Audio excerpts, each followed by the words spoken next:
May nagtanong sa akin, sabi niya, paano daw ba mag-move on? Number 1 dyan, wag mo siyang i-block. Kasi bakit? Hayaan mong siya ang mag-block sa'yo. Kasi pag blinak mo siya, maya-maya, i-unblock mo na naman yan. So parang niloloko mo lang yung sarili mo. Kasi nga, gusto mo pa rin siya stalk. Number 2, pilitin mo na wag mo na siyang i-stalk sa mga social media platforms niya. Pangatlo, ito very effective to.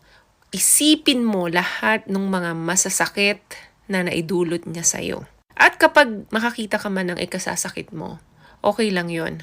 Part ng process yun. Kasi kapag iniisip mo yung mga magagandang pinagsamahan ninyo, yung mga kabutihang ginawa niya sa'yo nung bago pa lang kayo, mahirapan ka talaga mag-move on. Ang mangyayari niyan, panayang stalk mo pa rin sa kanya, baka mag-beg ka pa sa kanya. Kasi ang lagi mong pinangahawakan, yung kapiranggot na magandang nagawa niya sa'yo.